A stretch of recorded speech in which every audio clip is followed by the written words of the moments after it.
Sí. Hola, muy buenas tardes a todos y a todas. Gracias por venir, acudir a la llamada. La verdad es que con el calor que hace y siendo julio, finales de julio por la tarde, os agradecemos que estéis aquí, pero sobre todo quien más lo agradece es las personas que están sufriendo en estos momentos el ataque indiscriminado de Israel en la Franja de Gaza. Ante esta masacre que está sufriendo el pueblo palestino, hemos querido organizar este encuentro con todos vosotros y vosotras, la plataforma pro-palestina de Valladolid, Izquierda Unida de Castilla y León y la UCE, ¿no? En este momento crucial, lo más importante es que vosotros y vosotras tengáis la información real y verídica del conflicto como tal. ¿Se me escucha bien? Un poquito más alto. Sí, intentaré hablar un poquito más alto. Y bueno, pues en ese contexto estamos aquí hoy para que realmente se conozca la verdad. En muchos casos hay veces que la verdad la cuentan unos y otros, pero en este caso el pulpo de las manos largas del pulpo de Israel, el mayor lobby político mundial en la historia, pues llega a los medios de comunicación y realmente la verdad de lo que está ocurriendo no llega a la ciudadanía. Y sin información no se puede tener un posicionamiento político y se puede actuar en consecuencia. Entonces, bueno, pues para comprender cómo hemos llegado hasta aquí, como veis, somos 4 personas. Yo soy Sara Doval, soy responsable a nivel regional de Ciudadanía y Derechos Humanos. Y bueno, agradecer que me hayan invitado para presentar este acto. Vengo de Ávila, llevo con un peque de 5 años, así que pediros disculpas de antemano porque tendré que irme dentro de un rato por el tema del crío. Y bueno, lo que vamos a hacer ahora es proyectar un documental, La Flotilla de la Libertad se llama, y bueno, es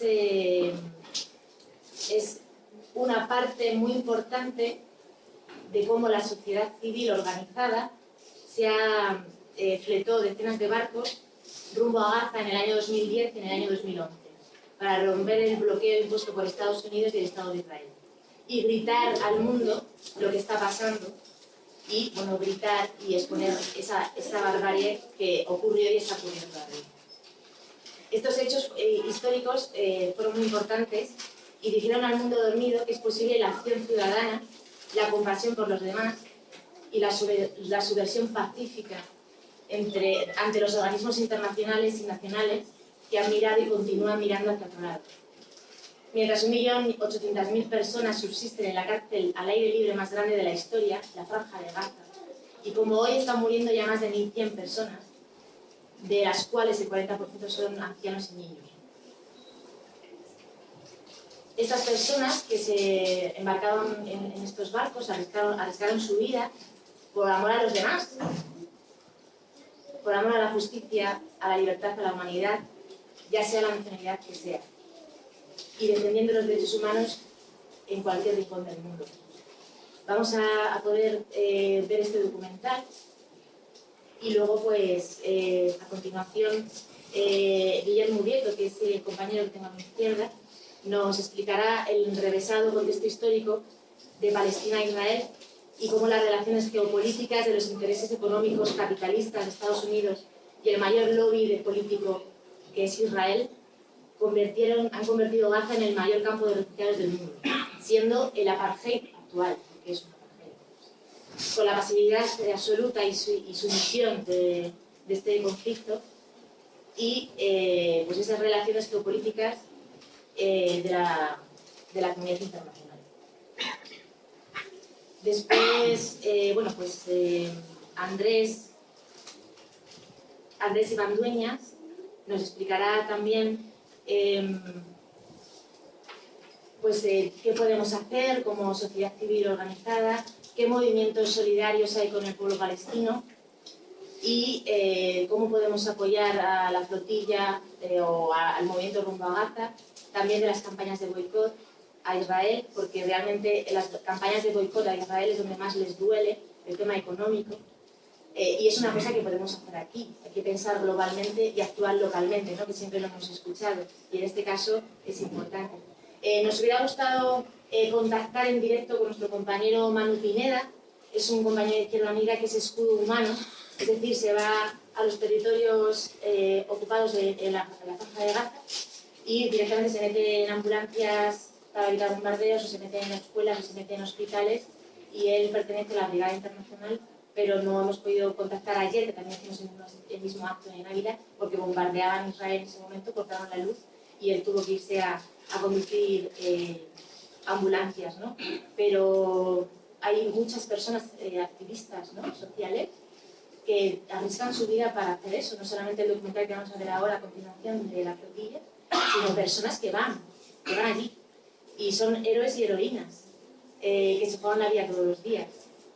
Y bueno, lo que comentaba, que es curioso que los tentáculos de la manipulación de Israel alcanzan, junto con medios de comunicación afines al sionismo, como La Gaceta o La Razón Española o el New York Times, hacen creer en el imaginario colectivo, desinformando como que en Gaza hay dos ejércitos, los palestinos y los israelíes. Los primeros, sus ejércitos son piedras, lo tienen a mano, no tienen un poco más. Y los segundos, pues con tanques y con bombas de reacción. Bueno, armamento muy pesado. Y sus propios embajadores de Israel dicen que los palestinos ponen a su población como escudos humanos en los hospitales, y nosotros atacamos para proteger a nuestra población. Eso es lo que dice la embajada de Israel. Pero es que ellos bombardean escuelas de la ONU. O sea, la verdad hay que descubrirla. Y para eso están aquí nuestros compañeros. Y Josep también, el así seco, que ya os presentaré a los tres formalmente, todo su bagaje, ¿no?, hasta ahora, pues también, pues teniendo sangre palestina, nada mejor que él para trasladarnos qué sienten, qué piensan los gazaníes, después de generaciones y generaciones de personas que han crecido con el yugo de Israel, y nos explicará desde la Plataforma Pro Palestina qué podemos hacer para buscar esa paz, la justicia y la convivencia entre los dos pueblos, tanto Israel como Palestina pueden vivir perfectamente. Y yo me callo ya, porque lo más interesante también después será el coloquio que podamos hacer, las preguntas y, en definitiva, hablar, ¿no? Y bueno, pues vamos a dar paso, si he estado en su sitio, al documental, y espero que os guste.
نفتقدها. بالتالي مجرد تنظيم الأسطول هو نجاح. أولاً من أول يوم أنا طلعت هنالك تحريضات في الإعلام العبري، هنالك مقالات ضدي، أنا كتبت أيضاً عن هذا الأسطول وعن مشاركتي، وهنالك 400 تعقيب كان في على خبر بلوج أنا أعمله يومياً عبر موقع عبري، وكل يوم في 400 تعقيب عنصري تحريضي لطردي أو لمحاكمتي.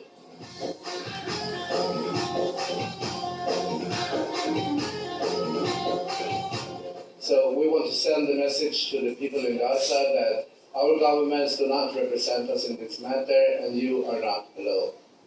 And it's a grassroots organization. It's financed by ordinary people. They have bought nautical miles for 100 euros cement. It's ordinary working class women, men, elderly people, students.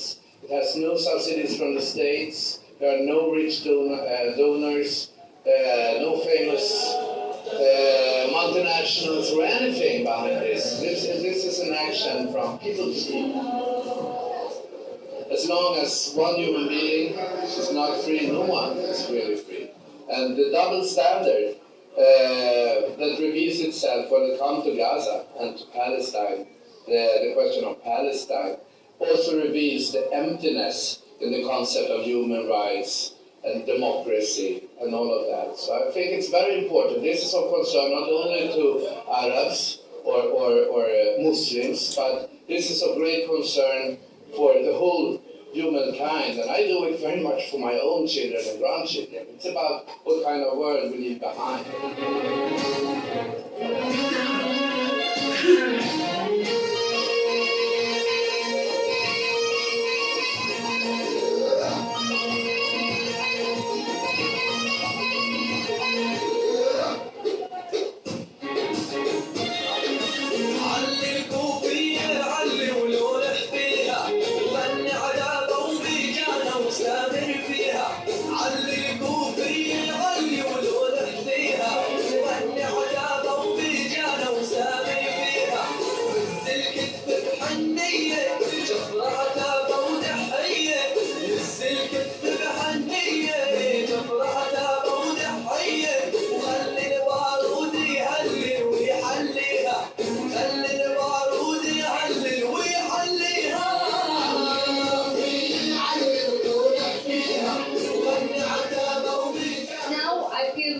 very happy and very excited. We're going again, inshallah, to break the siege on Gaza, because we need to help these people. I will never ever accept this to my family or to people I love or to my friends.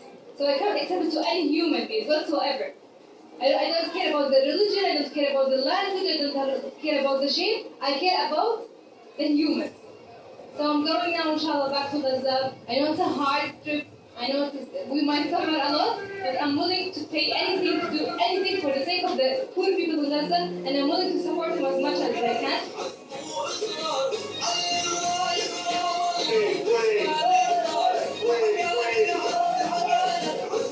I know what the time means to the people when they're in siege, and when they're in war, and there is no water, where there is no food or medicaments. Every day it means a lot for them, a lot of it.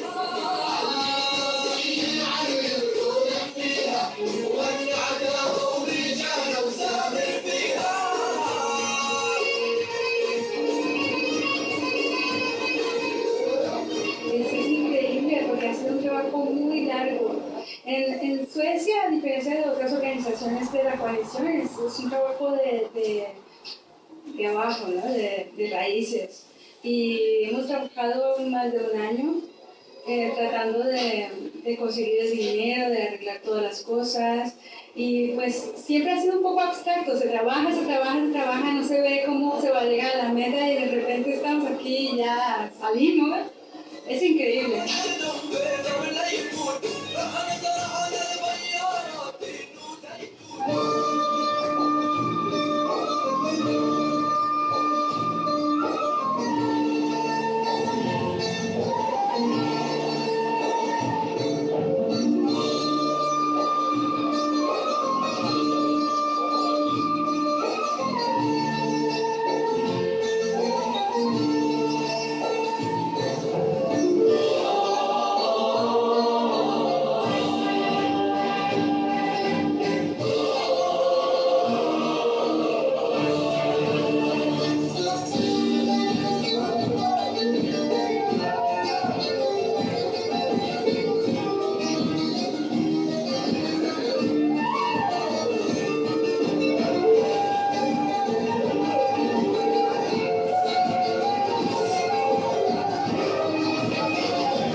peaceful, non-violent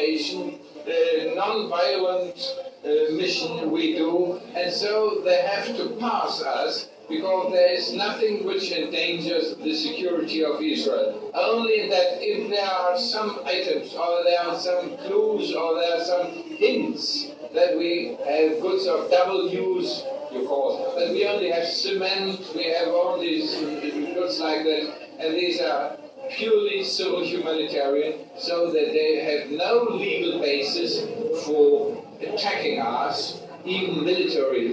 This would be a war crime, yes.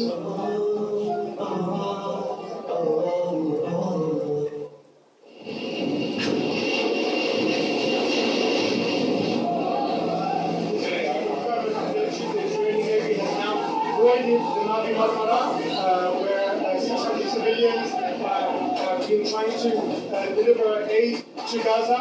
Live munition has been fired. There are reports that one person has been killed. Several I have seen with my eyes have been injured. We've seen them, doctors trying to work to heal the injured. The ship remains in international water. It's now been confirmed that one person indeed has been killed by the Israeli army, which has been using live munition on these civilians. The ships remain in international waters, yet the Israeli army, with a helicopter, as well as naval ships, have surrounded the ship. All phones have been jammed, making it impossible to contact the outside world. They have tried to dismantle the satellite we are broadcasting from, however, this remains operational. The organizers are telling me now that they are raising a white flag. They are raising a white flag to the Israeli army.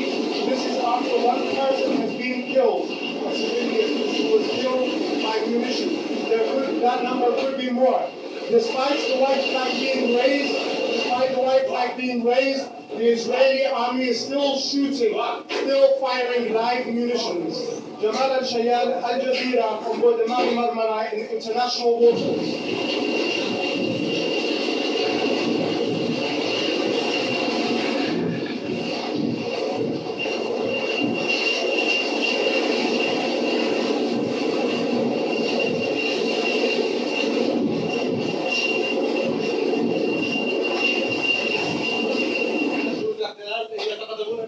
This is the MC Marmara, this is Hassan Ghani reporting for Press TV. We have had several injuries here. One is critical, he has been injured in the head.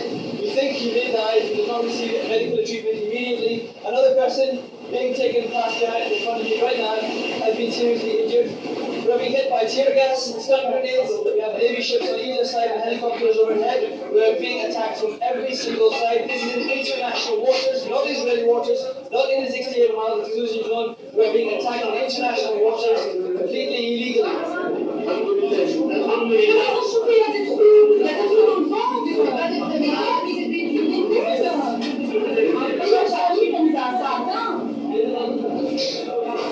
All the members of challenge to on the Israelis.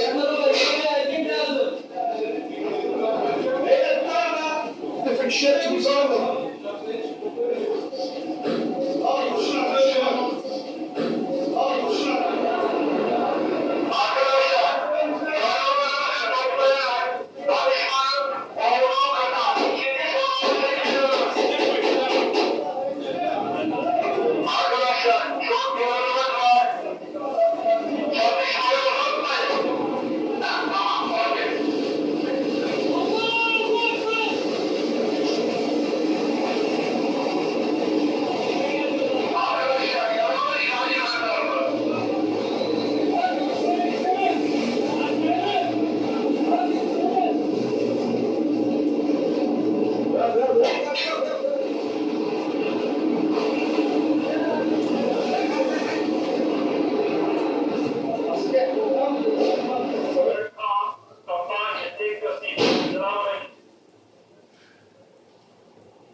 a Greek boat with a Greek flag, legally sailing in the international waters. The Greek boats do not surrender. We are legal. You don't have the right to threaten us.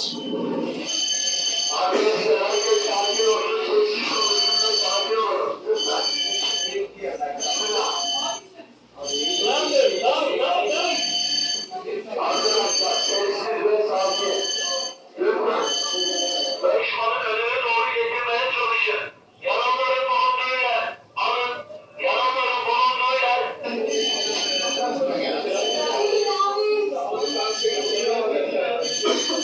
All the civilians are sitting down.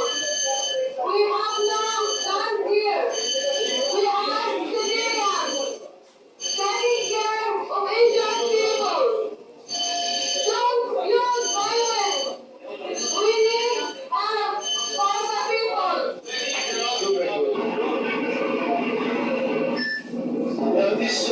What I can say is what they hope will not happen, but the Israelis have shown what they are. They are attacking us on international water, they are pirates.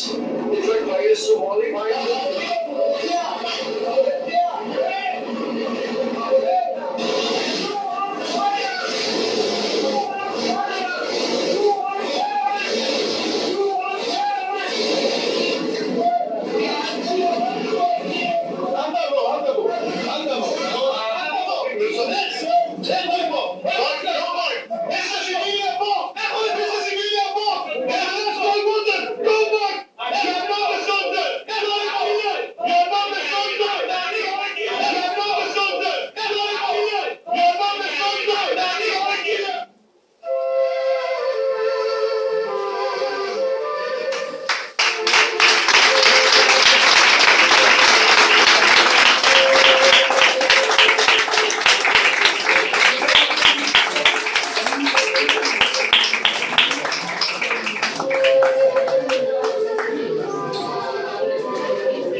Bueno, como podéis haber comprobado, esto es terrible, la impunidad.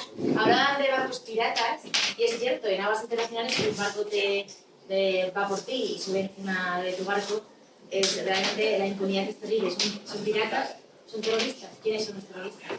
Para ello vamos a intentar que nos aclaren los conceptos, sobre todo para poder difundirlos allá donde vayamos, para que nosotros no seamos esa pieza de dominó y podamos ir informando al resto de vecinos, de amistades que tengáis, cuando se hable de la franja de Gaza, realmente, que podáis difundir, porque es la mayor manera de ayudar a los palestinos, ¿no? Esto es terrible, ¿eh? No sé si funciona. Sí, se acaba. Vale, ya termino.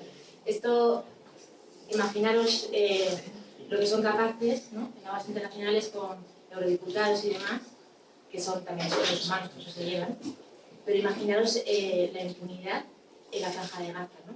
A mediados de 2010 murieron 80 personas muertas por francotiradores en la franja de Gaza. O sea, es decir, lo que hemos visto en el barco, había presencia de personas que controlaban el derecho internacional, personas que llevaban para grabar, pero están totalmente sentados en Gaza. O sea, hay francotiradores todos los días.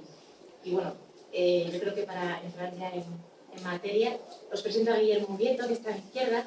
Viene desde Miranda del Ebro, de Burgos, sobre todo ante todo es activista social, miembro de la Coordinadora Estatal de Rumbo a Gaza y encargado de su comunicación, colaborador de la ONG para el Desarrollo de los Jóvenes Palestinos y otros colectivos sociales como Brigadas Nacionales de Derechos Humanos, coordinador antifascista de Madrid, Audiovisual, Tele, licenciado en Publicidad y Recursos Humanos, máster de Cooperación al Desarrollo militante del PC y responsable de movimientos sociales de Izquierda Unida Castilla y León, y actualmente está en desempleo, pero no está parado.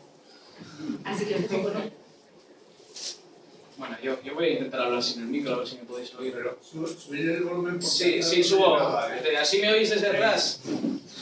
Sí, ¿no? Bueno, para empezar, a mí me toca un poco la parte más densa, que es explicar el desarrollo histórico del conflicto y el contexto en el que por el cual llegamos hasta esto que hemos visto aquí. Es obvio que una situación en la que una iniciativa civil no violenta, directa, pero no violenta, como era la Flotilla de la Libertad, más concretamente el Mai Marmara, para que esta iniciativa llegue a aguas internacionales y haya un Estado que con la impunidad con la que actúa mata a 9 personas, a nadie se le escapa que algo tiene que suceder para que esto se pueda producir y que no tenga ninguna consecuencia. Entonces, bueno, la mayoría de las veces la gente cuando piensa en el conflicto palestino-israelí, por así llamarlo, se retrotrae a 1948 y la creación del Estado de Israel y lo que nos han contado a todos de que durante el Holocausto los judíos fueron fuertemente reprimidos, lo cual es cierto, y por ello tuvieron que buscar una salida digna para ellos y crear lo que hoy conocemos como el Estado de Israel. Pero bueno, la realidad es que tenemos que retrotraernos muchísimo antes para entender por qué sucede esto y en esta zona. El Reino Unido, Gran Bretaña, desde muy pronto, es uno de los países que mejor comprende y mejor desarrolla el imperialismo. Comprende que su ser, su existencia y su futuro está en un modelo imperialista y capitalista que por definición es expansivo y necesita expandirse geográficamente. Necesita de colonias, tanto por los recursos como por el control geoestratégico de las zonas que son claves. Y resulta que los territorios históricos palestinos se encuentran en Oriente Medio, en una zona donde es muy importante tener un control y luego ya veremos cómo es mucho mejor tener un gendarme más que ejercer un control.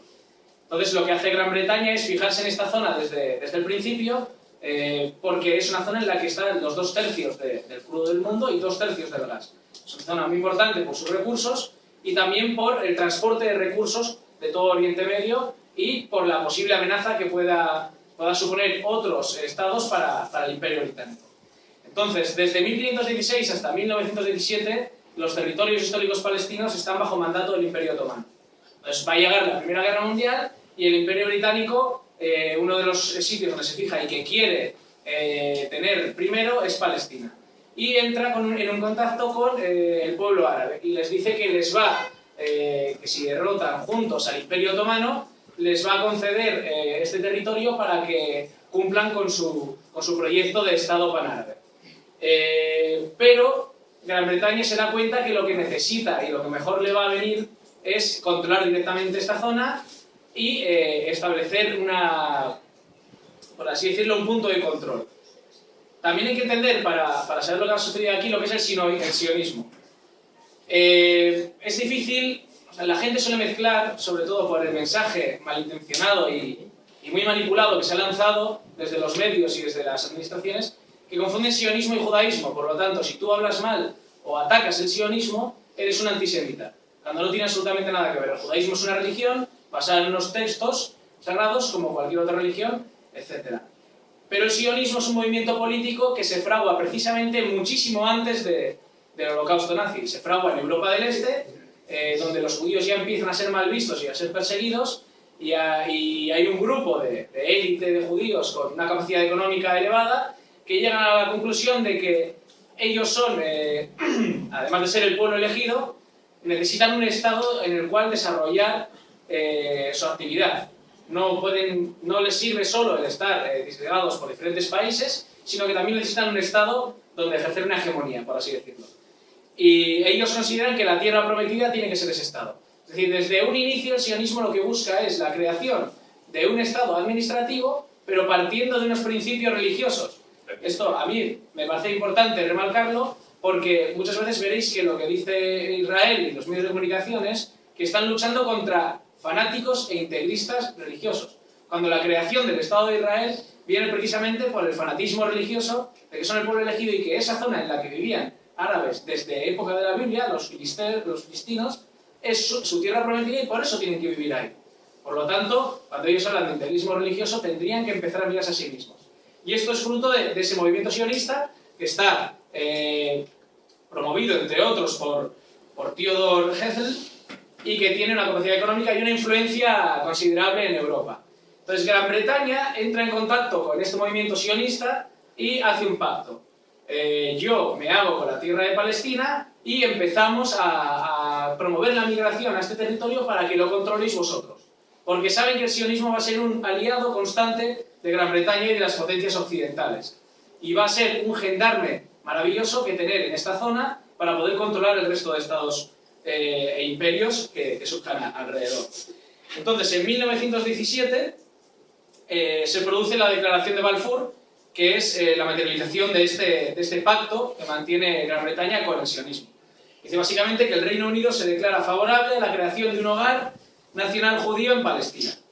Y esta declaración se incorpora al Tratado de Paz de Sèvres entre Turquía y los aliados. En la Primera Guerra Mundial, Gran Bretaña entra, controla la zona de Palestina en 1927 y al acabar la Primera Guerra Mundial, cuando se establece la Sociedad de Naciones le da un mandato a Gran Bretaña por el cual le otorga el control de esa zona, lo que se llama el mandato británico de Mesopotamia. Entonces, a través de esta declaración, que ha sido incluida en el Tratado de Paz, se cede este territorio de alguna forma a los sionistas. Aunque está bajo mandato británico, lo que hace es se crea la Agencia para los Judíos, que es un organismo gubernamental que crean los sionistas para promover diferentes acciones de migración judía a la zona de Palestina.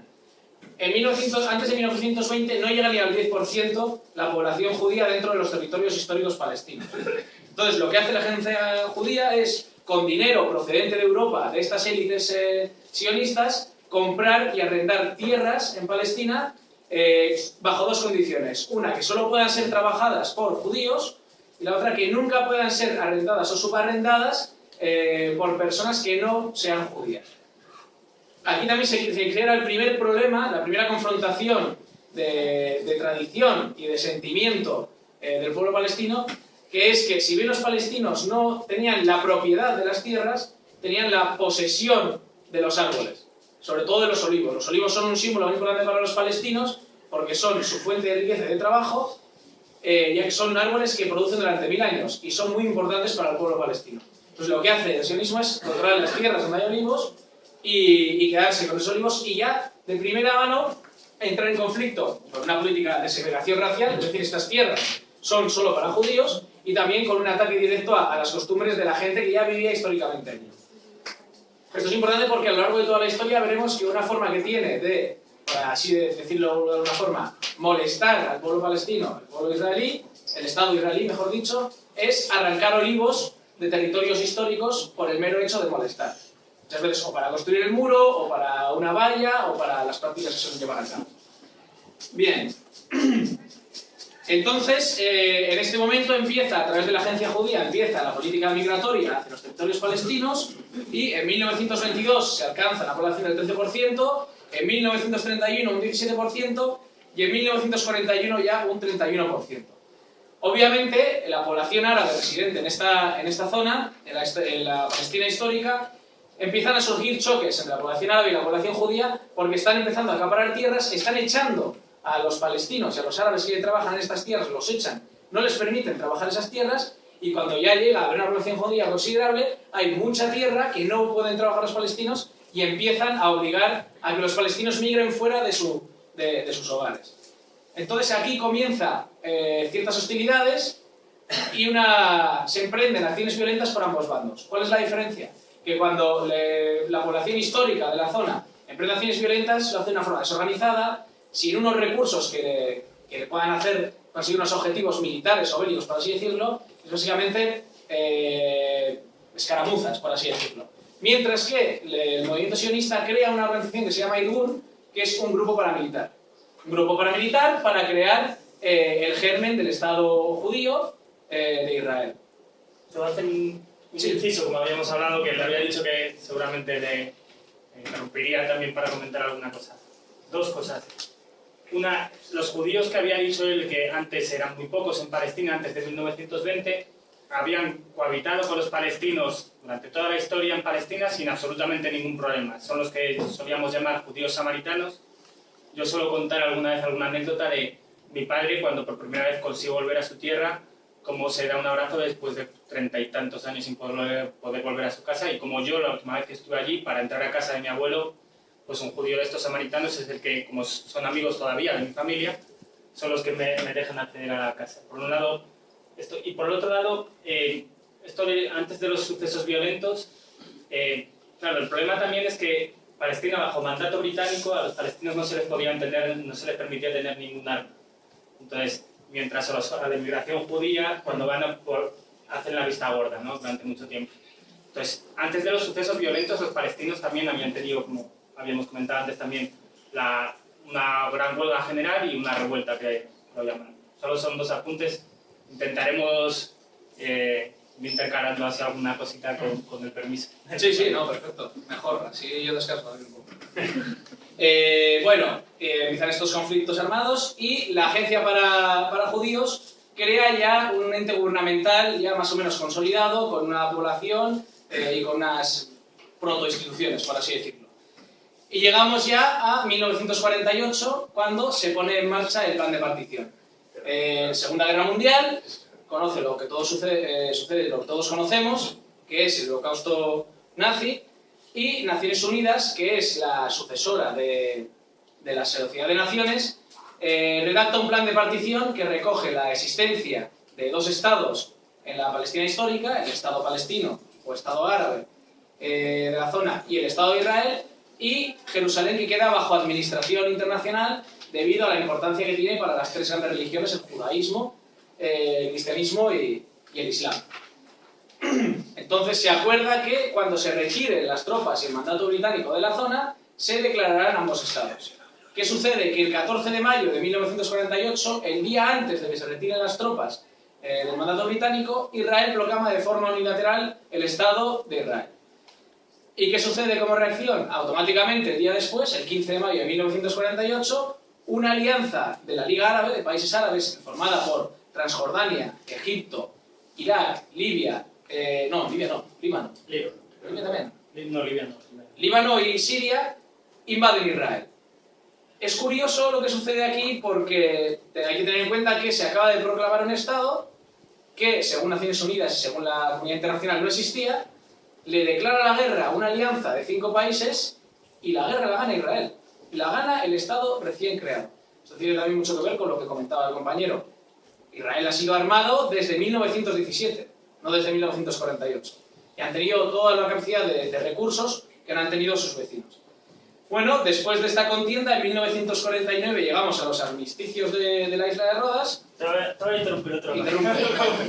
Antes de que interrumpas, que es lo suyo, sí, Youssef El Asiseko es miembro de la Plataforma por Palestina de Valladolid desde el año 2008, con lo cual ha estado en todo el tema de las flotillas de 2010-2011, es miembro de Rumbo a Gaza a nivel estatal, su padre es palestino, como hemos comentado, y también es maestro. Y ya te dejo. Vale. Como no es importante, no soy miembro de Rumbo a Gaza a nivel estatal, ¿no? Participé en un sitio, pero... Pero aquí en Valladolid sí que colaboraste con Rumbo a Gaza, ¿no? Y sí. Me confundí. Nada, no te preocupes, que ya es solo por si Laura toma notas y me... Que te chivo. Como estamos en familia. No, lo que quería apuntar es esto que hablábamos antes que te decía de Ilan Pappé. Esto más o menos es la historia oficial también que nos han contado durante mucho tiempo. Historiadores palestinos durante mucho tiempo contaban también que antes de 1948 ya había comenzado la limpieza étnica. Esto solo ha cogido cierto auge hasta que historiadores israelíes, comandados sobre todo por Ilan Pappé, lo han puesto negro sobre blanco y se las ha tenido más en cuenta que cuando lo decían los historiadores palestinos. La limpieza étnica, y es importante saberlo, el número eran 250.000, que luego fueron otros 500.000 durante 1948. Esos 250.000 palestinos que les echaron de sus casas por la fuerza o mediante el terror, la intimidación o emparrándoles en camiones directamente, fueron echados de sus casas antes de la declaración unilateral de independencia del Estado de Israel. Es decir, el Irgun, como muy bien ha dicho Guillermo, el Irgun, la Haganah y otros grupos terroristas israelíes, podríamos decir, comienzan la limpieza étnica antes de que ningún ejército árabe entrara en ningún conflicto. Por otro lado, los ejércitos árabes entraron básicamente en lo que la Sociedad de Naciones había delimitado para el Estado palestino. Entonces, el conflicto no fue tal porque prácticamente ya habían pactado con el Estado de Israel, fundamentalmente el rey de Jordania, un pacto prácticamente de no agresión. Lo único que sí que consiguieron es que la limpieza étnica en ese momento no fuera mayor, porque gracias a que algunas tropas árabes, especialmente iraquíes y algunas jordanas, entraron a las ciudades de Palestina donde había mayoría, como todas por otra parte, de población árabe, no consiguieran que estos grupos terroristas israelíes, lo que luego fue posteriormente el ejército israelí, consiguieran expulsarles más todavía. Solamente es un apunte y te dejo seguir, perdón. Vale. Bueno, y después de esta contienda bélica nos encontramos con un territorio en el que el 78% del antiguo mandato británico queda sobre control israelí y el 22% restante, Gaza, Cisjordania y Jerusalén Este, bajo mandato de Egipto y de Transjordania. Y se crea lo que es conocido como la línea verde, que es un poco la delimitación de lo que serían las fronteras de Palestina.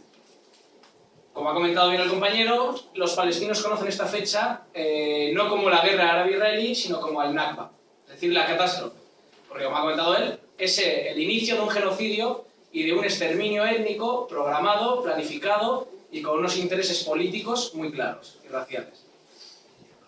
Entonces, de aquí continuamos con la consolidación de este Estado, se empiezan a generar un movimiento muy amplio de refugiados, se empieza a echar a muchos civiles de sus hogares, se comienza una política de migración ya más amplia, subvencionando que aquellos que pudiesen demostrar que eran judíos llegasen al Estado de Israel y echando a la gente que vivía en esas zonas. Se empieza un poco la política de asentamientos, o de colonias, mejor dicho, y de ahí pasamos hasta 1967. Bien, en 1956 en Egipto ya estaba Nasser. Ya no tenemos un imperio egipcio con unos principios imperiales, sino que tenemos a un gobernante socialista, que lo que va a hacer es ver cómo el canal de Suez es un recurso muy importante para su país, que puede generar unos beneficios y unas riquezas que él puede utilizar en beneficio de ese proyecto socialista pan-árabe que tiene para Egipto, y decide que lo va a nacionalizar. Obviamente Gran Bretaña y Francia principalmente se oponen a esta nacionalización porque para ellos es muy importante este canal para el tránsito de crudo y de otros recursos que está expoliando precisamente de esa zona. Por lo tanto, se declara una guerra, pierde la guerra Egipto y se crea una zona militarizada de paz. Esto en 1956. ¿Qué pasa? En 1967 Egipto llega en la frontera exigiendo la retirada de las tropas de interposición de Naciones Unidas. Entonces Israel va a utilizar esto como excusa para iniciar una nueva guerra. Lo que dice Israel es que se están preparando para invadir el Estado judío de Israel y que la única posibilidad que tiene el débil Estado de Israel de defenderse es un ataque preventivo, relámpago, antes de que le ataquen a él. Entonces lo que hace es la conocida guerra de los 6 días.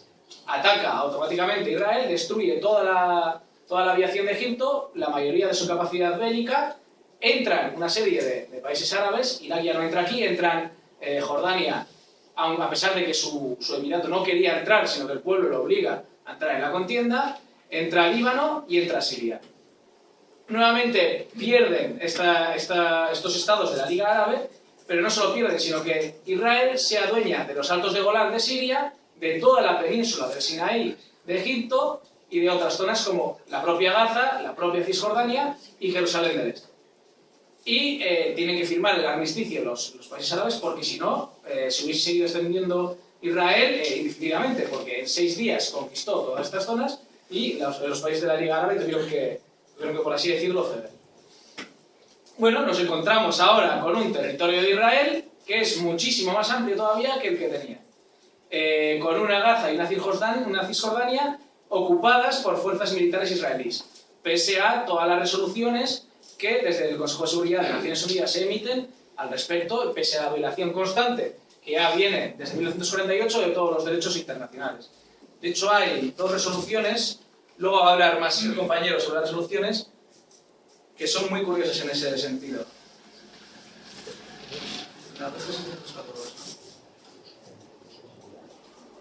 El Consejo de Seguridad condena la adquisición de territorio por medio de la guerra y solicita la retirada de las fuerzas armadas israelíes de los territorios ocupados y afirma la inviolabilidad territorial y la independencia política de cada estado de la región. Y luego, no lo tengo por aquí, pero bueno, luego tiene que sacar al mes o los 2 meses una nueva resolución instando a que se cumpla esa resolución. Va a ser muy común, a partir de ahora, a lo largo de la historia, de las resoluciones tanto de la Asamblea General como del Consejo de Seguridad de Naciones Unidas, que se saca una resolución vinculante para Israel y la siguiente resolución que se saca es para recordarle a Israel que no está cumpliendo esa resolución. Con permiso otra vez. Volviendo a solamente, si os fijáis, estamos en 1967 y me gustaría que hayan, porque a veces pasamos por alto cosas que parecen muy obvias. En la resolución 181, con el plan de partición de la Palestina histórica, cuando la Sociedad de Naciones decida una parte del territorio al Estado de Israel y otra parte del territorio al Estado palestino, lo que no dice en ningún momento, y esto es muy importante, es que la parte que se le da al Estado judío, al Estado de Israel, es que tengan derecho a expulsar a los palestinos que viven allí. Es decir, tú puedes hacer tu Estado aquí, ustedes pueden hacer su Estado aquí, pero la gente que vive ahí, es decir, los palestinos que viven en Israel, tienen derecho a seguir viviendo en su tierra.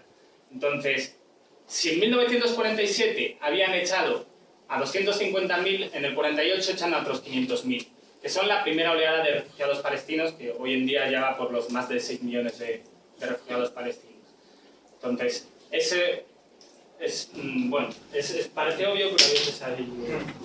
De hecho, hay varias resoluciones que precisamente aluden a, interpelan al Estado de Israel a conceder el derecho de retorno y a indemnizar a aquellos refugiados que han generado porque no se cumplía precisamente, no se recogía en ningún sitio que la creación de estos dos estados significase que tenía que haber un vaciado de ningún tipo de población y menos por su condición religiosa o bueno.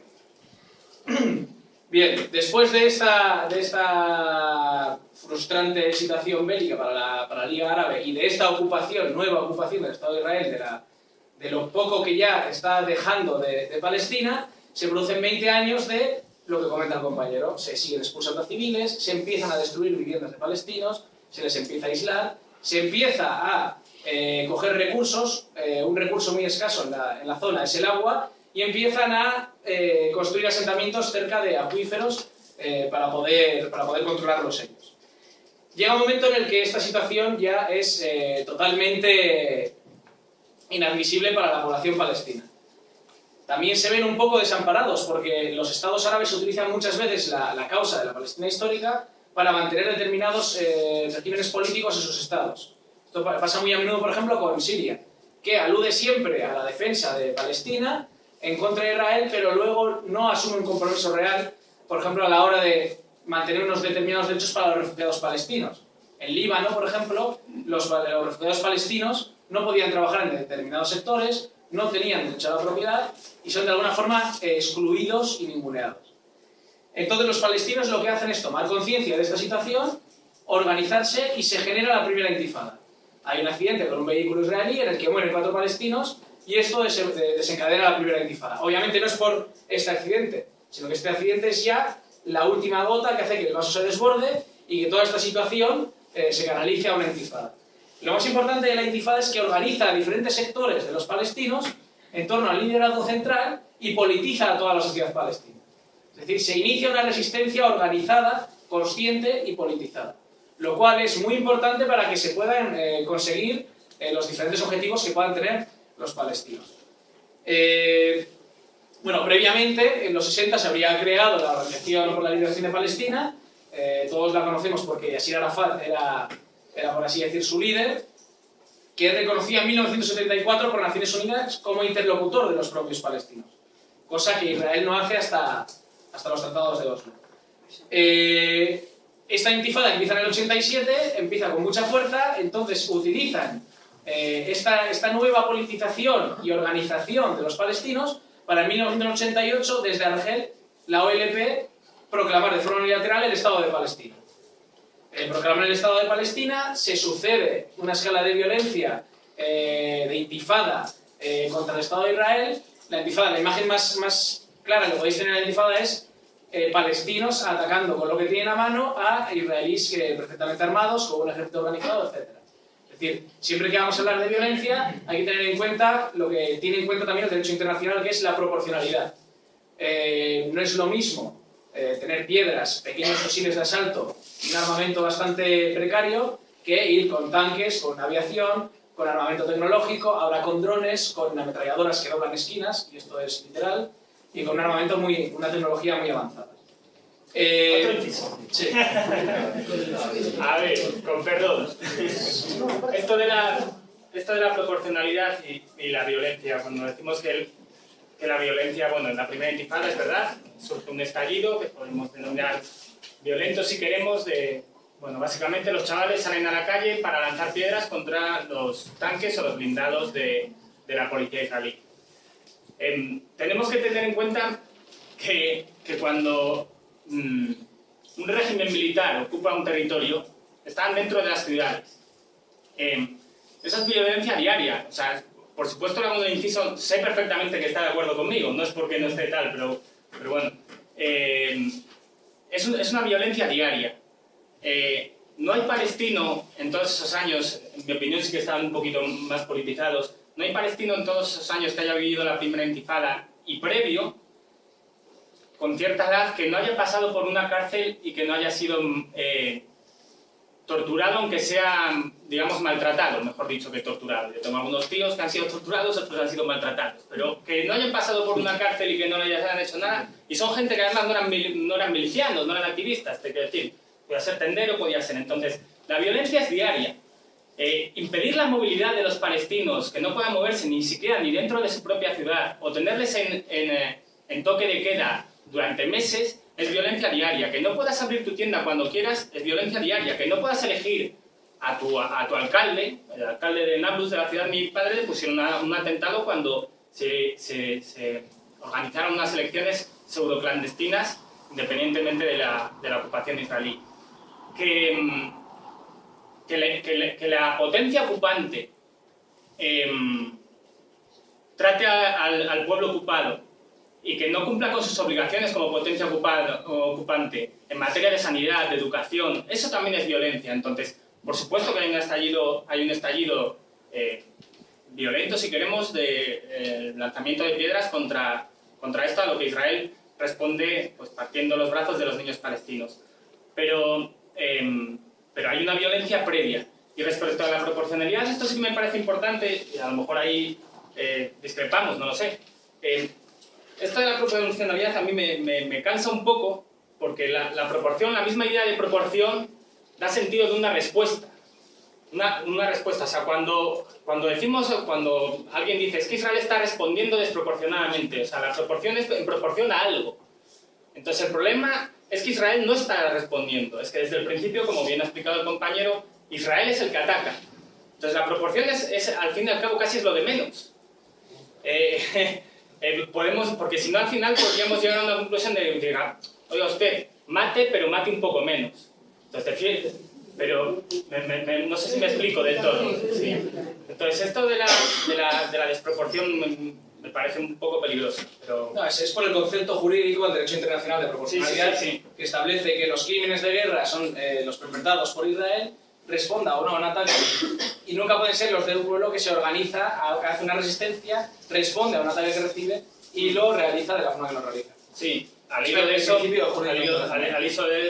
según el derecho internacional, ese levantamiento es perfectamente igual como cualquier acto de resistencia del pueblo palestino contra la potencia ocupante. Es decir, no a los palestinos, a cualquier pueblo del mundo, el derecho internacional reconoce el derecho a la resistencia, lo digo claramente, a la lucha armada.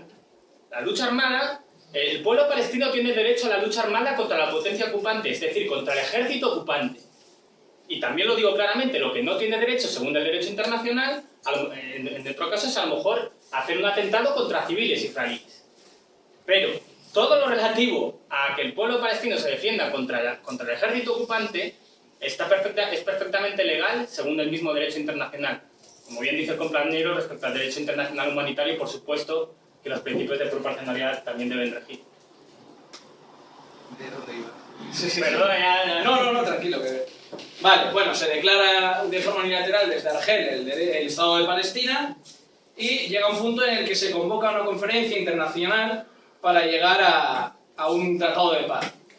Aquí es donde se inician toda esa vorágine que ya habéis visto de cada vez que hay un ataque, se convoca un tratado de paz que Israel incumple sistemáticamente, vuelve a haber una situación calmada, se va escalando la violencia, hay otra situación bélica propiciada por Israel, hay un tratado de paz, etcétera, etcétera. Pero este tratado de paz, esta conferencia internacional de Madrid es especialmente interesante porque sí que va a sentar, va a reconocer los problemas reales que hay en la zona.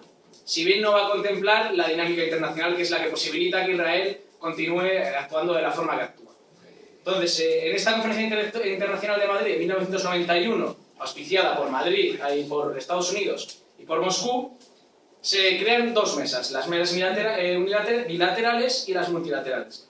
En las multilaterales se van a tratar las cuestiones más importantes del territorio. Una sería el agua, otra serían los refugiados, otra la seguridad regional y el control de armas, y otra el medio ambiente. ¿El agua por qué? Porque se producen muchos procesos de ocupación y de ataques para controlar acuíferos, ya que es uno de los recursos más preciados de la zona, para poder producir, para que las tierras puedan producir y para mantener también las colonias de los asentamientos judíos o las viviendas de la zona palestina. Los refugiados. Esta parte es especialmente complicada porque lo que hace Israel es negar la existencia de un solo refugiado. Mientras la UNRWA habla de entre 4,5 millones y 5,5 millones de refugiados ya en estas fechas, en los 90, lo que dice Israel es que no hay ningún refugiado. ¿Por qué dice Israel que no hay ningún refugiado? Porque si lo reconoce, tiene que reconocer el derecho de retorno de estos refugiados. Y eso hace inviable el proyecto sionista del Estado de Israel. Y esto va a ser una tónica que se va a producir hasta nuestros días. Siguen sin reconocer refugiados y siguen llevando una política de no permitir el retorno de estos refugiados. La seguridad nacional es algo que, y el control de armas es algo que nunca se llega a abordar con seriedad, ni siquiera en lo simbólico, porque muchas veces estos tratados se firmaban aunque luego no se cumplían, pero con el tema de la seguridad regional y el control de armas no se llegó ni siquiera a materializar en ningún documento que se firmase ni nada. Y luego también se trató el tema de la entidad palestina, de la entidad política palestina, en el cual también hubo bastante problema. Pero en la mesa bilateral de la relación entre Israel y la OLP se produce el reconocimiento mutuo. Es decir, la OLP reconoce por primera vez el Estado de Israel y el Estado de Israel reconoce por primera vez a la OLP como interlocutora de los palestinos. Y esto nos lleva, en 1993, a los tratados de Oslo. Los tratados de Oslo se ponen en marcha en un proceso de 2 etapas que pretende hacer un periodo transitorio para crear una administración y llegar a un estatus definitivo en la zona. Es decir, para la creación de esos 2 estados y para mantener un poco la estabilidad y la paz en esta zona. Entonces, la autoridad ocupante, que es Israel, reconoce y permite la creación de la autoridad palestina en algunos territorios ocupados. En la primera fase lo que hace es concederle ciertas competencias de administración y unos territorios que son Gaza y Jericó. Y en la segunda fase posterior se le reconocen algunas materias de competencia más, como fiscal o educación, etc. Y se reconocen 8 ciudades, las 8 ciudades más importantes de Cisjordania. Pero se establece un sistema de triple zona. La zona A, que sería de control civil y militar por llamarlo de alguna forma, seguridad, ¿no? De policía, por así decirlo. La zona A, cuyo control civil y de seguridad recae en la autoridad palestina. La zona B, en la que el control civil recae sobre la autoridad palestina y la seguridad sobre Israel. Y la zona C, de total control de Israel. ¿Qué es lo que sucede? Que la zona C es el 62% de la zona de Cisjordania. Y es en la que están los acuíferos, las carreteras y las colonias de judíos, de zonas solo para judíos. Lo que se llama, como os comentaba antes, asentamientos. Y luego se deja para 1999 las claves del conflicto. Se va a decir que vamos a ver estos años cómo funcionan estas zonas, cómo se desarrolla, a ver si esto permite la paz.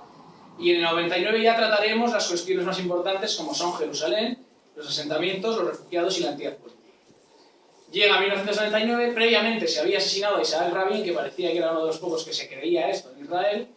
Desde la muerte de Isaac Rabin ya se ve abocado al fracaso los tratados de Oslo, porque el Estado de Israel entra en una dinámica en la que se intuye y se ve, se puede comprobar que no van a respetar absolutamente nada, pero ya en 1999 podemos ver cómo el tema de Jerusalén acaba pasando a manos de Israel, ha incumplido sistemáticamente todas las resoluciones de Naciones Unidas que hablaban de Jerusalén y de la administración internacional de la zona. Jerusalén ha sufrido una política de asentamientos muy dura, desplazando a toda la población árabe de la zona y queda ya totalmente bajo control de Israel. El tema de los asentamientos, de los mal llamados asentamientos, lo llaman barrios ellos incluso. La batalla del lenguaje para Israel es muy importante. Desde el 82 hay un ataque en Sibra y Satila, que son dos campos de refugiados, que por desgracia para los israelíes salen todos los medios internacionales y el Estado de Israel crea una comisión que se va a encargar de cómo comunicar al mundo las acciones del Estado de Israel en defensa, en legítima defensa.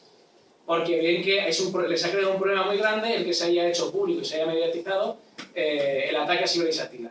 Entonces empieza una batalla del lenguaje. Ellos no van a llamar asentamientos ni colonias. Son realmente colonias ilegales, como en base al derecho internacional, a las convenios de Ginebra, a las resoluciones de Naciones Unidas y a todo. Pero ellos lo van a llamar barrios. Entonces, en todos los medios de comunicación que controlan tanto el movimiento sionista como los estados de Occidente, que son socios de este estado, va a ser barrios, va a ser legítima defensa, control preventivo, etcétera, etcétera. En el mejor de los casos, asentamientos. En el mejor de los casos, asentamientos. Eso es. De hecho, fijar si ha llegado a ese discurso del pensamiento único que incluso las propias personas que hablamos de esto se nos cuela la palabra asentamientos, cuando en realidad son colonias. Bueno, siguen en expansión, se llega a un punto en el que hay más de 400 colonias dentro de las fronteras de esa línea verde de la que habíamos hablado, de Cisjordania, y se sigue con la política de migración sin hacer ningún caso del derecho internacional.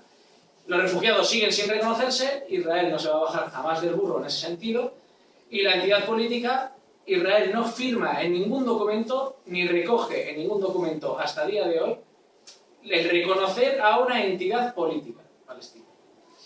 De hecho, tampoco reconoce la última resolución que habla de la inclusión de Palestina como Estado miembro no observador en Naciones Unidas. Respecto a esto también, no sé si a lo mejor quizá para intentar clarificar, no sé si quedó claro suficientemente lo de las zonas A, B y C, los acuerdos de Oslo que decía el compañero. Las zonas A serán las ciudades palestinas, ¿no? Como bien ha dicho. Las zonas B es justo lo que está bordeando las ciudades palestinas. La zona C, como ha dicho él, el 60 y pico % de las restantes. De las zonas, Israel solo ha llegado a salir de las zonas A. Es decir, la jugada es clara. Es básicamente una trampa en la que ellos te dicen: bueno, usted se va a quedar con la inmensa mayoría de la población, yo ya no tengo que cumplir con mis derechos de potencia ocupante y ahora usted va a gestionarse su propia sanidad, su propia educación y además va a tener usted que reprimir a su propia población cuando esté descontenta. Es básicamente la jugada. Ellos se quedan rodeando las ciudades y jamás salen ni siquiera de la zona B. Con lo cual quedan los checkpoints, muchas veces en la mayoría de las ciudades, las que no están amuralladas totalmente, como Calquilia, por ejemplo, pues se queda un checkpoint en el norte, un checkpoint por el sur, y de ahí no sale ni un solo palestino, si no lo quiere el soldado israelí de turno o la autoridad competente. Sí, básicamente es la política que sigue Israel, el impedir la continuidad territorial, el continuamente sobrepasar los límites de la línea verde para que nunca se pueda crear un Estado palestino. Y una de las formas que tienen de hacerlo es lo que ha comentado el compañero con checkpoints, que lo que hacen es impedir la movilidad dentro de sus propios territorios de los palestinos, lo cual viola una vez más todas las convenciones de derecho internacional que ha suscrito Israel y la mayoría de los estados del mundo. Bueno, viendo que Oslo está fracasando, en el 2000, tras la genial idea de Ariel Sharon de visitar la mezquita de Al-Aqsa, muy importante para los palestinos, yo creo que eso lo puede comentar él mejor, se genera la segunda intifada. Vemos que hay una frustración porque Israel no cumple absolutamente ninguno de los puntos que dice cumplir. Lo que está haciendo es continuar con su política expansiva de expulsión de civiles, de destrucción de hogares de palestinos, de control real de las zonas que deberían ser territorio palestino, porque como muy bien dice él, la ciudad de la costa de la Palestina tiene que comerse todos los marrones, por así decirlo, pero todo el alrededor lo controla Israel y muy bien controlado. Entonces comienza la segunda intifada,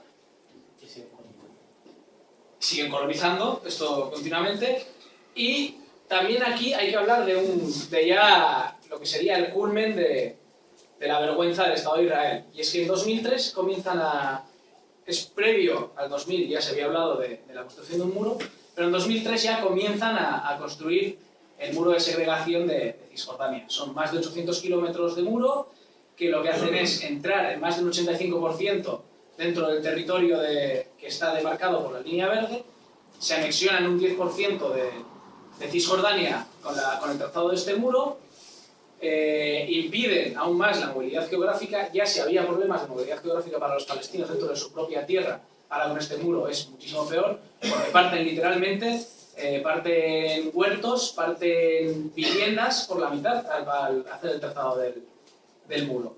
Es un muro que obviamente aísla a toda la población y que incumple absolutamente toda la normativa internacional.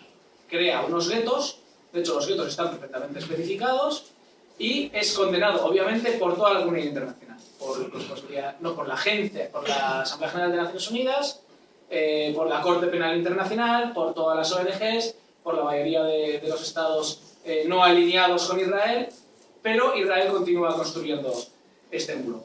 Y ya antes de pasarle al compañero la palabra, comentar cómo se sucede aquí el fenómeno de Hamas. Al-Fatah, que era la parte mayoritaria de la OLP en el momento en el que se reconoce a la OLP como interlocutor de los palestinos y que es la que se encarga de administrar las zonas que ya hemos comentado, Al-Fatah sufre un declive muy grande después con la caída de Arafat. Ya no es una autoridad fuerte, es una autoridad muy controlada y muy puteada, por así decirlo, por Israel, y es incapaz precisamente por esta división administrativa de zonas, es incapaz de asegurar las necesidades de los palestinos. Entonces, ¿qué hace Hamas? Hamas lleva mucho tiempo aplicando los preceptos del Islam, que lo que hacen es crear un paraestado. Es decir, ellos son los que crean las escuelas, ellos son los que crean los hospitales, ellos son los que atienden las necesidades básicas de los palestinos. Esto es un problema para Israel. Israel siempre ha tenido en el punto de mira a Hamas, no porque sea un grupo terrorista, sino porque es el que crea las condiciones para que los palestinos puedan tener un mínimo de dignidad en el momento en el que Fatah se queda debilitado. Entonces llega 2006 y Hamas se presenta a las elecciones en Gaza. ¿Qué sucede? Que Hamas gana con la mayoría absoluta de las elecciones. ¿Por qué? Porque precisamente el Estado de facto ha sido Hamas. No ha sido ni la autoridad palestina ni Al-Fatah.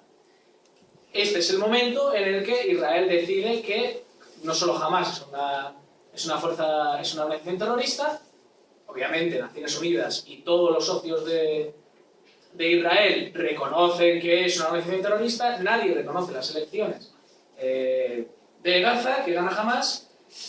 Hamas en 2007 entra en un conflicto dentro de la propia franja de Gaza y echa a las pocas fuerzas que quedan del Fatah. Y Israel lo que hace es iniciar una campaña de ataque, de desprestigio, de aislamiento y de control sobre la franja de Gaza, que desemboca en 2009 en la Operación Plomo Fundido, que es desde donde va a escoger ya el compañero. Y bueno, simplemente tenía aquí dos citas que yo creo que plasman muy bien todo este recorrido histórico y cuál es la intención de cada uno.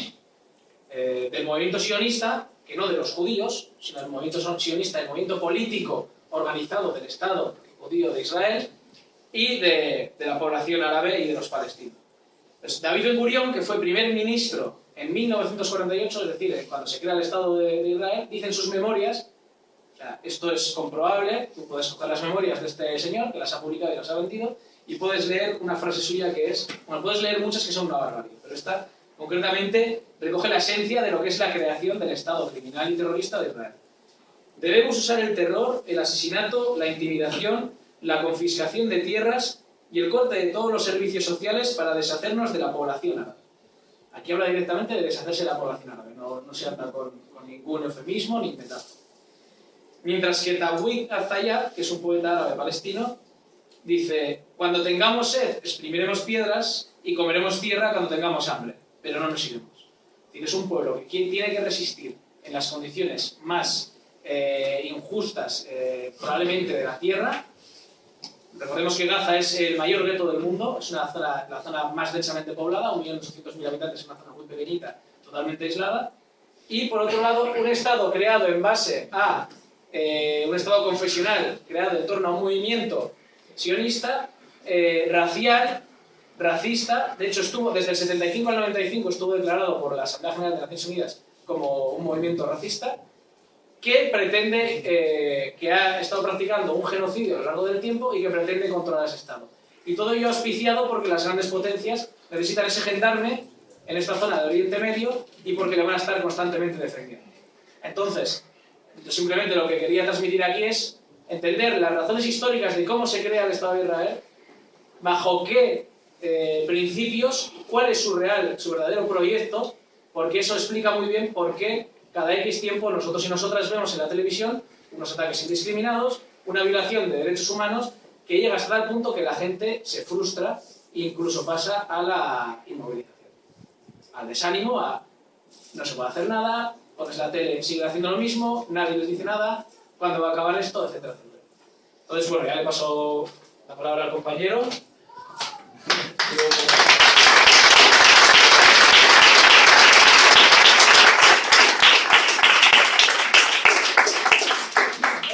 La verdad es que es muy enrevesado la historia de Palestina e Israel, pero realmente es necesario, como os comentaba. Nos hemos quedado en 2009 en la operación Plomo Fundido. Josep seguramente haga un inciso respecto a lo que ha dicho Guille en lo último. Solo contaros dos anécdotas que también se marca bastante lo que está pasando. Y es que en Wall Street, en la fachada, hay una bandera y es la bandera de Israel, para que os dais una idea del poder económico y el lobby tan grande que es Israel, ¿no? Y también contaros rápidamente que los niños, hay unas niñas de una escuela de Israel que escribieron un misil de mano dirigido a ese misil, que sabía que ese misil iba dirigido a niños palestinos, escribieron morir con amor. Eso es terrible, eso es durísimo, pero para comprender, si es que se llega a comprender, es que hay que saber que desde pequeñajos, generaciones y generaciones de israelíes, desde bien pequeños, tienen asumido el concepto de guerra y están en su carne, en su hueso. Para ellos es odio y es guerra, y se tragan el discurso de su gobierno. La manipulación de masas es brutal. La manipulación de masas llevó a Hitler al poder. Entonces, estas cosas pasan. Y sobre todo pensar que allí son 2 años de servicio militar obligatorio para los hombres, 3 años, 2 para las mujeres, y hasta los 40 años están activos. Hasta los 40 años tienen en su mentalidad coger un fusil y ir para allá. O sea, es cuando vemos las imágenes en la televisión de que se van a las colinas los israelíes, consigues ver el espectáculo de fuegos artificiales. Eso es terrible. ¿Cómo es posible que la humanidad sea eso? Porque nos manipula. Entonces, al igual que se manipula a la sociedad civil, porque seguramente los que estáis aquí, nazáis en Israel, quizá muchos de los que estamos aquí podríamos ser como ellos, ¿no? Pero al igual que esa manipulación, también tenemos el poder, nosotros como sociedad civil, sensibilizada, de equilibrar. Por eso es importante que seamos conscientes de nuestro poder para hacer lo contrario, ¿no? Llevar la paz y el amor. Y ya os dejo con eso. Sí. Siguiendo con lo que decía el compañero, también iba a hacer el pequeño inciso del origen de Hamás. Hamás no siempre fue apoyada por Israel. Cuando en Palestina la fuerza política la tenía la OLP y Al-Fatah y otras organizaciones laicas, incluso Israel no solo dejó hacer, sino que en cierta medida se puede decir que apoyó la creación de Hamás.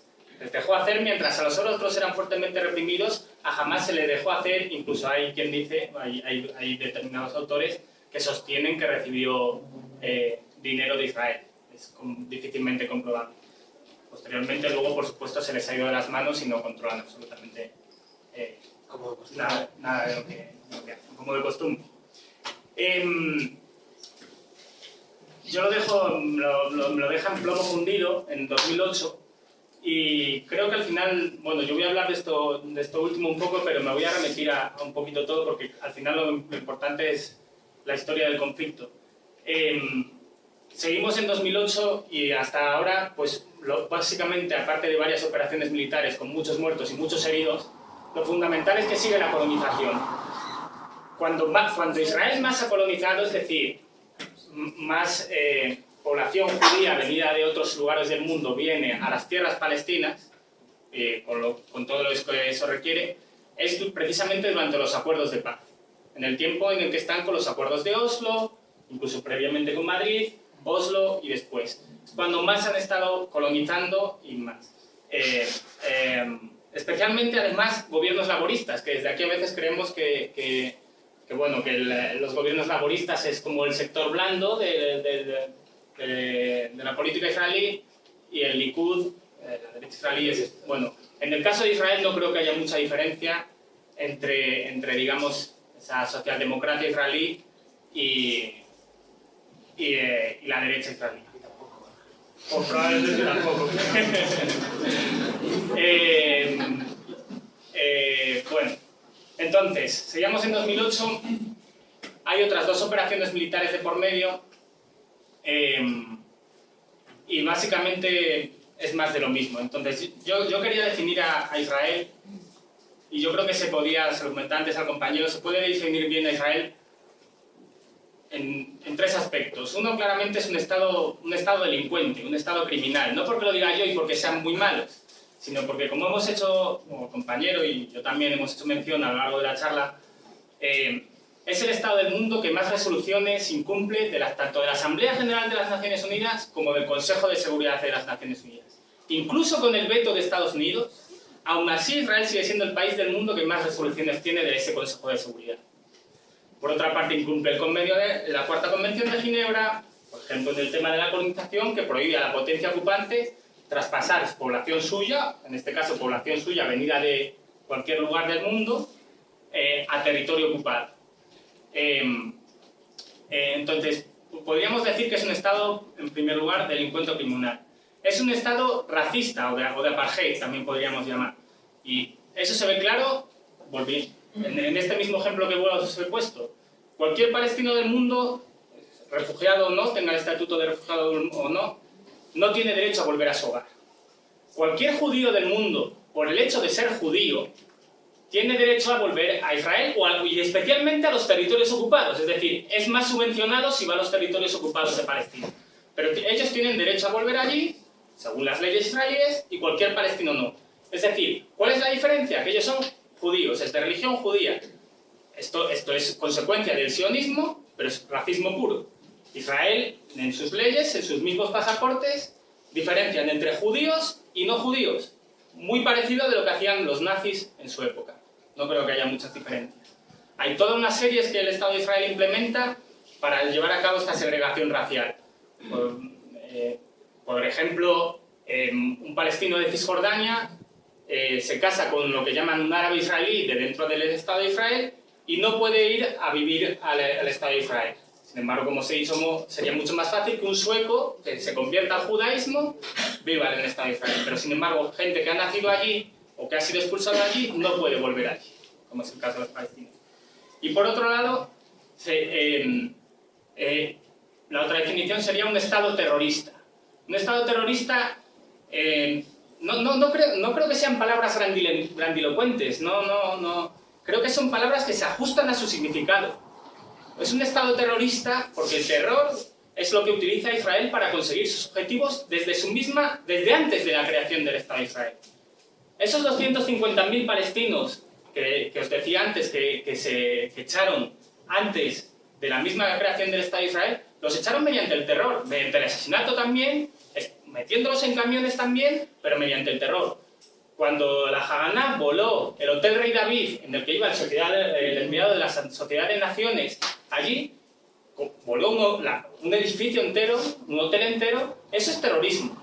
Cuando, como habéis visto, atacan un barco en aguas internacionales de civiles, matando a 9 pasajeros, eso es terrorismo, eso es la utilización del terror para conseguir un objetivo político, el suyo. Cuando en la segunda intifada entran en Jenin, en el campus de refugiados de Jenin, y allanan todo un campo de refugiados, todas las casas de ese campo de refugiados, en el que solo había mujeres, niños y ancianos, porque todos los hombres que había en esas casas habían salido, si tenían un fusil, con un fusil, y si tenían piedras, con piedras, a tirar piedras, por cierto, algunas mujeres y algunos niños también, allanaron con los bulldozers y los tanques, les tiraron las casas con ellos dentro. Con ellos dentro, no pasó absolutamente nada. Llegaron a un pacto como probablemente está intentando ahora Israel, decimos, nosotros ahora paramos esto y entonces no hay ninguna investigación de Naciones Unidas. Exactamente ahora. Exactamente igual es terrorismo que pasó en 2008 en Plomo Fundido, cuando matan a más de 1.500 palestinos, bombardean colegios de Naciones Unidas. Ellos, por supuesto, decían la excusa, bueno, es que desde allí se escondían milicianos de Hamas. Bueno, el mismo director de operaciones de la UNRWA en aquel momento, que era un judío norteamericano, además, no me acuerdo del nombre ahora mismo, negó una y otra vez que había ningún miliciano de Hamas o de cualquier otra milicia palestina, porque no solo Hamas, son muchas de las milicias que están en Gaza combatiendo al Estado de Israel.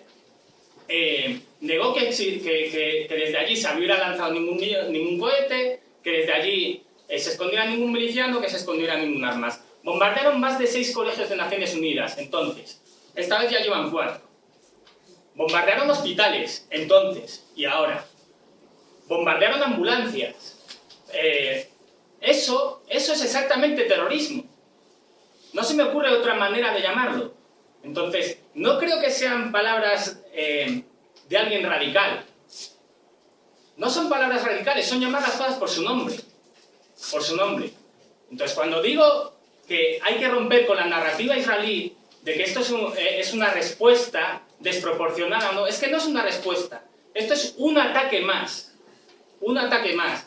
Entonces, tenemos que romper con esta narrativa según la cual esto prácticamente humaniza al atacante, humaniza al opresor, porque hasta la ira es humana, ¿no? No, esto es una limpieza étnica, no sé si un genocidio, que a veces en las manifestaciones decimos genocidio, no sé si un genocidio, cuando miro la palabra de genocidio en el diccionario, pues bueno, tiene dudas porque puede ser el exterminio o la eliminación sistemática de una raza o por cuestiones de género, de religión o tal. Bueno, eliminación no creo que puedan acabar con nosotros. Lo que sí que es, desde luego, es una... claro. La intención es el genocidio y la detención. Sí, sí. Lo que desde luego es, y en esto no hay duda, historiadores israelíes también lo dicen, es una limpieza étnica. Es una limpieza étnica. A veces con violencia directa o a veces indirecta. La colonización es limpieza étnica, es anexión de territorio conquistado, construimos y expulsamos a la población local. Eso es limpieza étnica. La demolición de casas es limpieza étnica. Un buen ejemplo sería Jerusalén Este. Decíamos Jerusalén Este en su día. Ahora ya no hay ni Jerusalén Este ni Jerusalén Oeste, porque la Jerusalén Este, la parte árabe, cada vez es más pequeña y la Jerusalén Oeste, en teoría, la parte israelí, rodea completamente a la Jerusalén árabe y cada vez se va haciendo más pequeño. No les dejan construir a la población palestina, se les niega completamente cualquier permiso de construcción y ellos siguen construyendo. Entonces, creo que se le puede... creo que estas 3 palabras las puede decir cualquiera sin ningún miedo a que nadie le pueda llamar radical o algo por el estilo. El Estado de Israel es un Estado delincuente o criminal, se puede mostrar. El Estado de Israel es un Estado racista o de apartheid y el Estado de Israel es un Estado terrorista. Y además tiene un problema, y es que muy difícilmente pueden salir de esa vía, porque es un Estado concebido desde el primer momento como un Estado judío solo para judíos. Entonces, desde ese mismo momento, es difícil salirse de esta vía de segregación o de limpieza étnica cuando tu objetivo fundacional es ser un hogar nacional judío solo para judíos. Por supuesto que harán todo lo posible para expulsar a la población empobrecida, árabe, que ellos llamaban, David Ben Gurión, ¿no?, que vivía en la zona, y conseguir sus objetivos. Entonces, y con esto ya acabo y le cedo la palabra a Andrés. ¿Cómo se consigue esto? ¿Cómo se consigue que Israel acepte la legalidad internacional? Pues dado que nuestros gobiernos están como están, la única posibilidad es la movilización de la sociedad civil. Y para eso tenemos muchas armas, algunas iniciativas como Rumbo a Gaza, otras como la campaña de boicot, desinversión y sanciones, que es exactamente una de las cosas que va a hablar Andrés, hasta que Israel cumpla con el derecho internacional. Y y poco más, presionar a nuestros gobiernos para que tal, y todo lo que nuestra imaginación nos dé de sí para conseguir parar esta locura, porque ellos no son capaces de verlo. Incluso la población israelí, no es que sean malos por naturaleza, nada por el estilo, no, es que simplemente son incapaces de verlo, entre otras cosas porque salen impunes. Entonces, cuando un Estado sale impune, lo normal es que siga cometiendo eso, y si encima ya no la estructura del Estado, sino su población sale beneficiada, porque tristemente la población israelí, y esto ya hablo de la ciudadanía, de las personas, sale beneficiada de la ocupación israelí. Mismamente los colonos consumen 620 metros cúbicos de agua por cada 100 que consume un palestino, o sea, salir beneficiado de la ocupación. Pues es muy difícil que les podamos sacar de ese círculo, que les podamos hacer ver lo que están haciendo. Si consiguiéramos hacer verlos, habríamos ganado algo. Pero para eso, para ayudarles a la ciudadanía israelí, para que sean conscientes, necesitamos que sientan esa presión. Necesitamos que sientan esa presión. Y una de esas armas es el boicot, o iniciativas como esta, como decía. Y con esto ya te doy la palabra.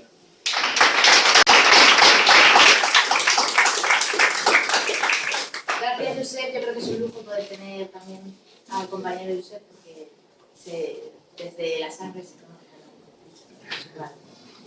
Yo pediros disculpas porque me tengo que marchar.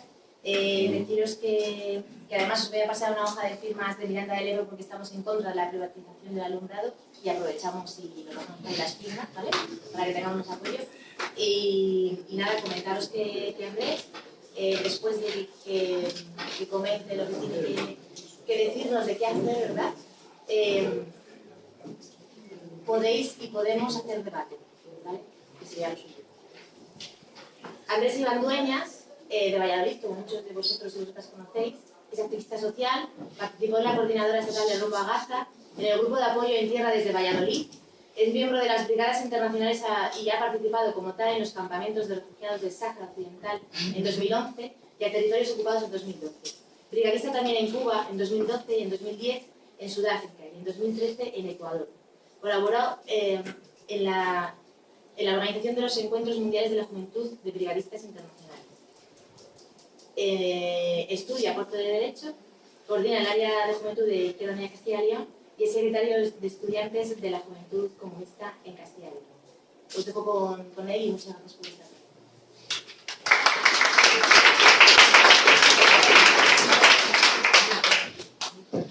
Bueno, buenas tardes, no sé si oye el micro, pero bueno. Buenas tardes a todas y a todos. Bueno, yo antes sí que agradecer tanto a la plataforma de Solidaridad con Palestina de Valladolid, Izquierda Unida Castilla y León y también a la Juventud Comunista por darme la oportunidad de estar aquí y por supuesto a vosotras y a vosotros por venir, ¿no?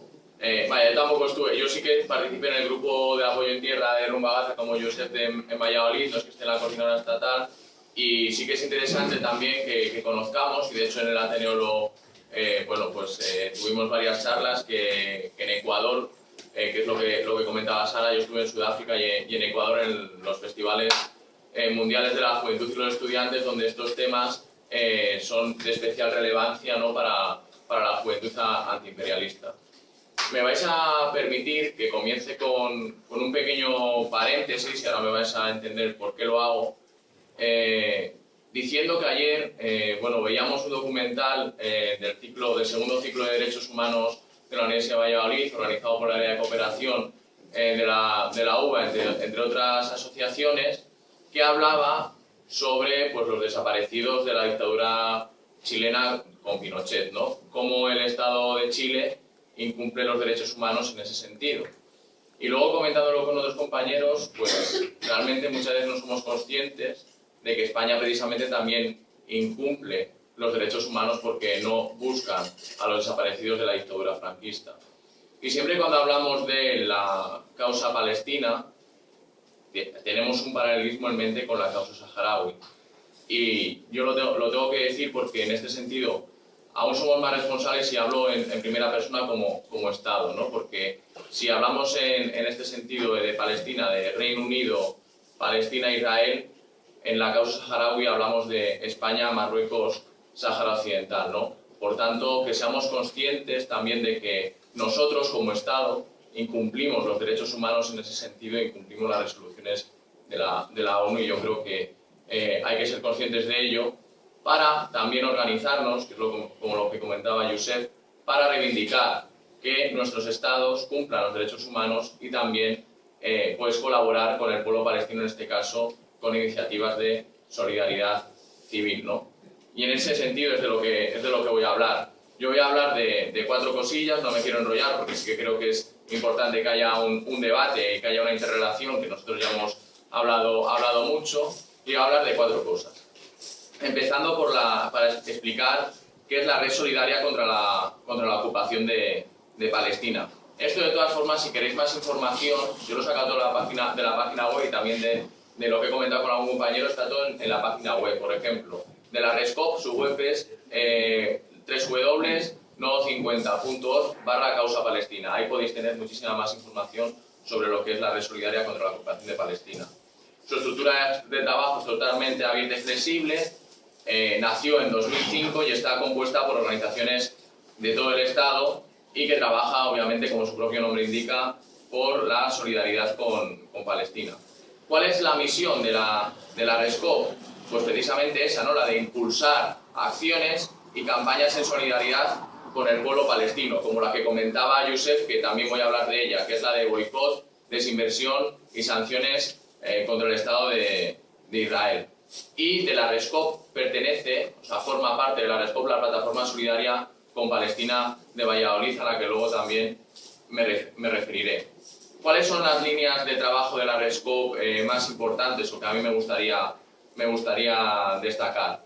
Por lo que comentábamos antes, ¿no? En primer lugar, ejercer presión sobre los gobiernos para que hagan cumplir a Israel la legalidad internacional. Y eso se hace a través de la sociedad civil organizada. Como comentaba también antes, y comentaban los compañeros, realizar campañas para denunciar el apartheid que realiza Israel contra el pueblo palestino. Más cosillas, reforzar acciones que partan de la sociedad civil dirigidas al apoyo del pueblo palestino. Denunciar las políticas que ya han comentado tanto Guillermo como Youssef, sionistas del Estado de Israel, como expropiación y robo de tierras, destrucción de casas y cultivos, o expulsión de la población nativa de sus tierras, y también la desposesión de sus bienes. Pero sobre todo, lo que pretende la RESCOP es contribuir a la mejora de las condiciones de vida del pueblo palestino.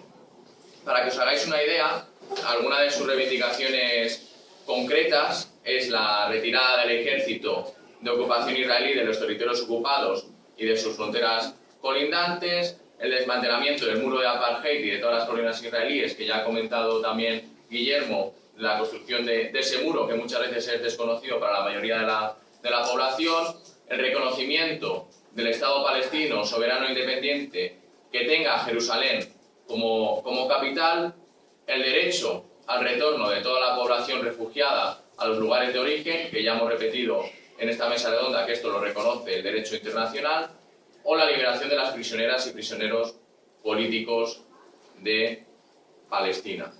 Insisto, yo no me quiero enrollar mucho porque esto está sobre todo en la página web, y sí que lo suyo sería que hiciéramos una ronda de preguntas. Pero sí que es importante que conozcamos, porque yo creo que es casi lo más fácil y que podemos hacer a diario, en lo que consiste la campaña de boicot, desinversión y sanciones hacia el Estado de Israel.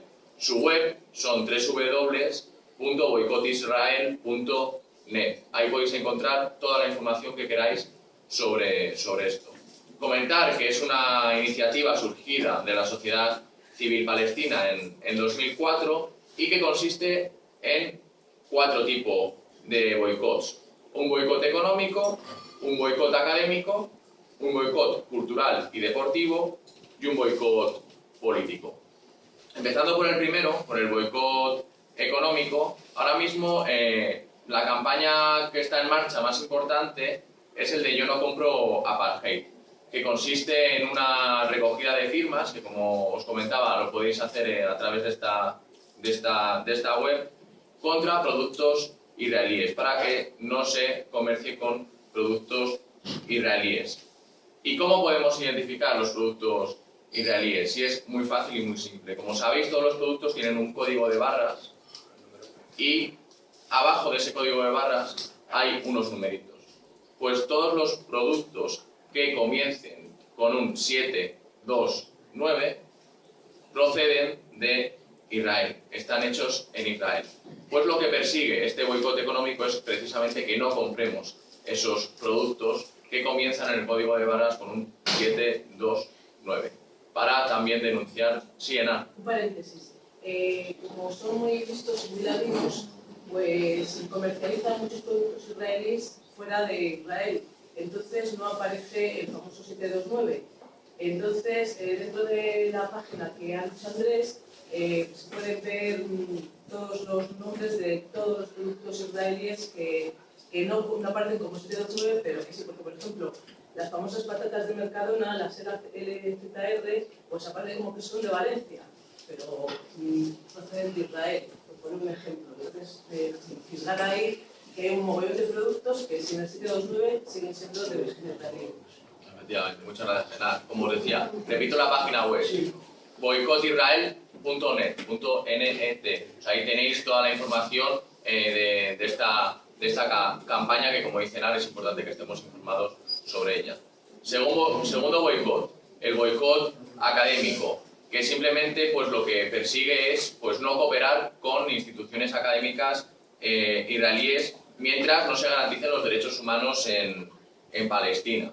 Por ejemplo, también hay una campaña de firma de personas ligadas a instituciones académicas pues para que se fomente esto, y acciones tan simples, bueno, no tan simples, pero que sí que pueden ser a lo mejor cotidianas, pero que deberíamos hacer es, pues, por ejemplo, pues instar a, yo que estudio Derecho, pues en la Junta de Facultad a lo mejor pues podríamos intentar decir que la Facultad de Derecho de Valladolid no colabore con instituciones académicas israelíes, que un instituto concreto de Valladolid haga lo mismo, que la propia universidad lo realice.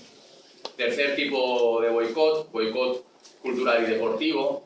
Por poner un ejemplo, y aquí la plataforma de solidaridad con Palestina Valladolid, bueno, pues hicieron acciones cuando vino aquí a actuar Mayumaná, que como sabéis, bueno, no sé